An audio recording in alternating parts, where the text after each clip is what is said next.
Hey, what's up everybody? BDF 44 coming at you with another video. Alright, so I figured I'd do a therapy session with a Laker twist in a way. We'll see if it pans out that way, because you know how my therapy sessions are. If you follow me, I never have anything scripted at all. So, but I was thinking about something right now. I was just uh, doing my thing, going through my whole meditative process, getting my morning started.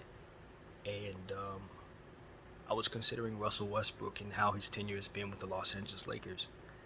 Um, just as of late, it's just reached the point where I've more or less given up on the idea that we can simultaneously do what we need to do to keep him comfortable and win.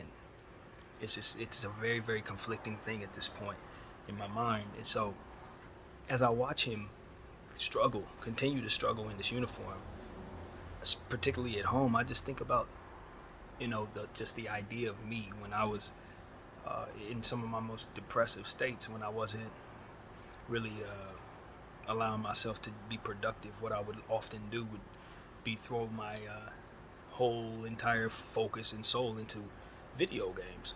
Ironically, my game of choice would be NBA 2K, which is why I think I'm qualified to speak on the sport so much from schematic standpoint. Is because I spent so many hours over the years, literally focused on the game. I mean, I played that thing for 7 hours a day. Now, I ain't gonna sit up here and say I was exceptionally talented at it. I was not. But I worked my way into being a player um, that could really, really focus on assists and get rhythm passes. And that was really where my talent, so to speak, would lie.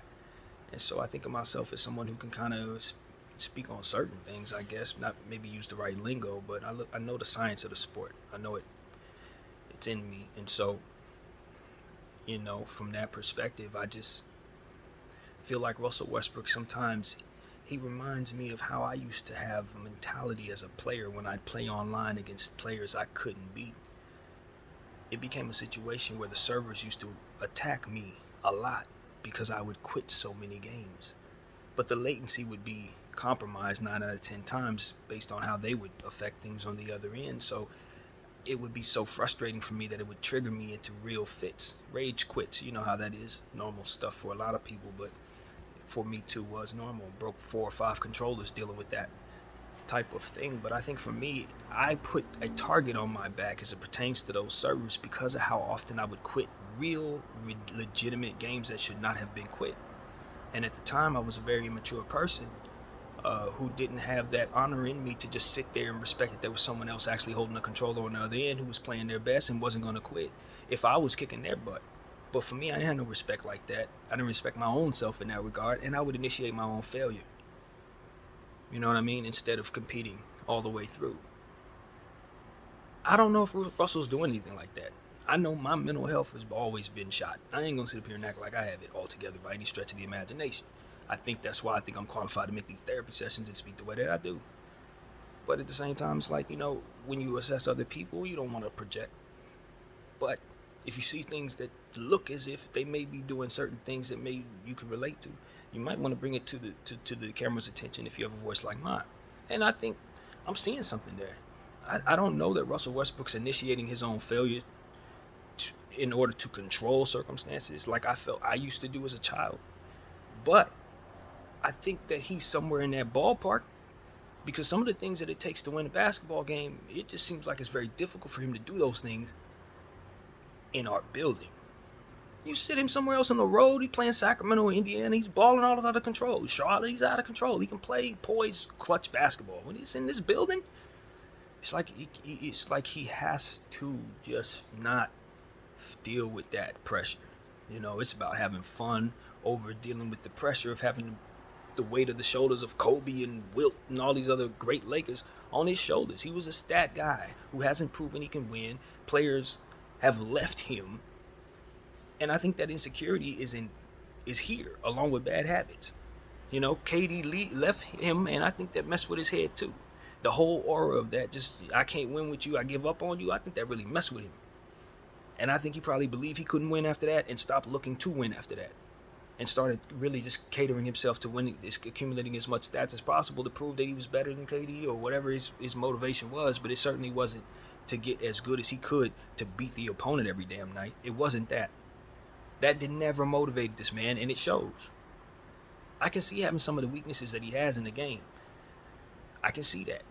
But to deliberately not attack those weaknesses over years and years and years of spans of losing every single season, you got to get to a point where it's like, how am I killing these dudes every night and not succeeding? Because you can clearly see he's able to accumulate more statistics than most humans. That has to be humiliating. And it appears that it is not. So that means that in his mind, he psyched himself into it not being humiliating anymore. And I just wonder if there's something I can relate to.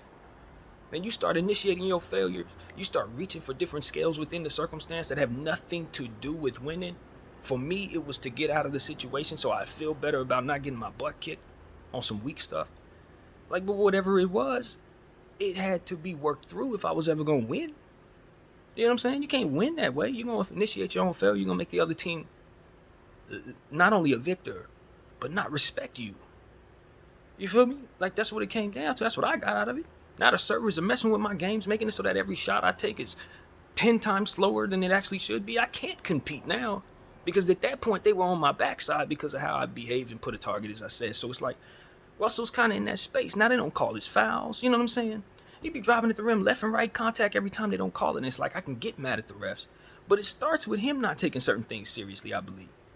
And you know what I mean? At the end of the day, if you tell people you don't mind not winning, then you for sure not going to be taken seriously. And that's what he's allowed himself to have, that reputation, just like I allowed myself to have that reputation when I was playing the game. It is what it is. You don't have to like it. You don't have to hate it. You just have to adjust to it. And if you're the Lakers and you're trying to win, it can't be us leaning on someone who has that issue and hasn't worked through it. Because I tell you right now, if it's a team sport, you have other people to consider. For me, when I was holding the control, it was just myself. I wasn't hurting nobody else leaving them games. You understand what I'm saying? I was playing one-on-one games with somebody else holding the controller. It wasn't no championship on the line. But nevertheless, it was relevant because I think it was about behavior. And it was about the intent and it not being focused in the right way. You understand what I'm saying? That's the only way I can really couple the two things. But it's like, I don't know what I'm looking at in regards to Russell Westbrook, but his behavior is opposite of what it is that a competitor should be. And I feel like if I'm rooting for him to succeed, part of me is rooting for myself to fail in that same process, because if I'm on his team, he gonna do things that's gonna initiate the failure. So if I continue to keep him on the squad, that's the result we get. It ain't deeper than that. And he's gonna do good things throughout the meat and potatoes of the game, but on both sides of the floor. But he's gonna do key things that are gonna initiate your loss. You're gonna lose if he has the ball in his hands 9 out of 10 times. He's just gonna do stuff. And people who root for him and love Russell Westbrook, if they don't necessarily want to say that they see these things, that's their business, man. Truly. Maybe they're looking at it from a lens that I just can't see. But that's what's there. That's what's there, man. And it happens too often for you to really be confident that it's not going to happen when it matters most. And that's where we're at. It's like if we're going to be going toward a playoff situation, maybe playing a play-in tournament game, you can bet that it's going to come down to him doing something ego-driven that's probably going to fail. He's going to pass up an opportunity to pass a shot to pass the ball to LeBron James, and he's going to take a shot that's going to likely brick. It's a tendency. We've seen it for 2 years now. Every once in a while, he'll hit a good rhythm shot. He'll get a lot of assists. You're going to win some games. But those tendencies and his hell-bent nature on making it him, the ego style, you're going to lose. You know, it's not about whether or not he may make the right decision or not. It's like, nah, he's prone to make the wrong decision. You get lucky and he makes the right decision, you're happy, but nah, that's not what he's gonna do. That's not where it's even gonna go. And so you know that, it's like, nah, we can't do this. Regardless of why it's being done, why the motivation, it doesn't matter. It's just you can't live with those results. So that's what I wanted to say, man. I mean, you know, I would have said the same thing about myself if I was in a team setting. I think that the most self-aware thing I could have did was not play no group games. If I know that I can't handle losing, if I knew I couldn't be competitive enough to stay there and take what I dish out, I certainly wasn't quitting when I was blowing people out. I wouldn't be happy when they quit. So it's like, if you ain't going to treat people the way you want to be treated, if you ain't going to consider the other people that you're dealing with in the situation, don't expect your reputation to be any good. Don't expect people to look at you and respect you. Don't expect you not to be attacked. You're going to be attacked. Because people aren't going to respect what it is that you're displaying. You know what I mean? They're going to be offended by it if they're losing because of it. And so that's the environment you can control by doing things better from within yourself. And at the end of the day, Russell Westbrook, you know, if you're going to initiate your failure, don't drag us along with it, bro. If you're afraid of the big moment and you like, forget it, let's just throw it away because I'm afraid if I think and I mess up, it's really bad, so let me just toss it away. If that's where your head is at, you can't be dragging us along with that bull crap. You know, you can't. That's something you got to go get help for if that's what it is, bro. Straight up. It ain't deeper than that. Just like I needed help for that. It was what it was. And we ain't going to sit up here and sugarcoat nothing, man. You know, because at the end of the day, that's what it is. We're dealing with stuff that doesn't make any sense, don't add up. And he's too talented of a player for us to be living and dying with ego-driven mistakes that are damn near deliberate, if not definitely deliberate in some cases. And so we tired of that, man. And whatever it may be, however it is, it looks like insecurity. It looks like, you know, not wanting to play with LeBron. It looks like a lot of stuff that just not going to help the Lakers win, however it looks.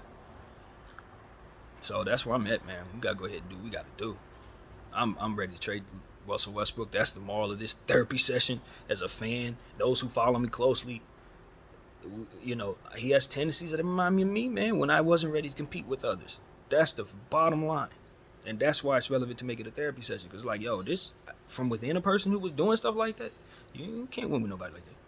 They gotta love themselves enough to attack that weakness. To say, yo, I'm messing up. And least of all, not be mad at people for sitting them down. You got to at least have enough self-awareness to know you like that. And that's where it seems like there's a disconnect. You don't seem to get it. Like, it's hard for him to understand that he's initiating losses because of how important he is to the team and how much we need him to do what it is he does. And the fact that he's going to do dumb stuff when it's time for us to win. It ain't deeper than that. And it ain't my fault for having to articulate it that way because it's exactly what it is. So, look. It is what it is. I got to point out my own flaws to make it right so I can point out his. That's fine. You know what I'm saying? It's true. This is what it was. It's what I did. It's what he's doing. However it looks, it's what it equates to is losses. Deliberate controlling your own circumstance instead of dealing with what you got to deal with. Get better. That's what I would have told the young me. Get better. If somebody's beating you, bro, they're doing things that you can duplicate if you study what it is they're doing to you. So get better. Don't sit up here and let somebody knock you out your position because they're displaying excellence against you. Show them that you've learned what it is that they've done and come back and beat them next time the same way they beat you. Or at least duplicate some of that greatness so you can beat somebody else that's not as good as them. But get better. BDF 44. I thank y'all for watching.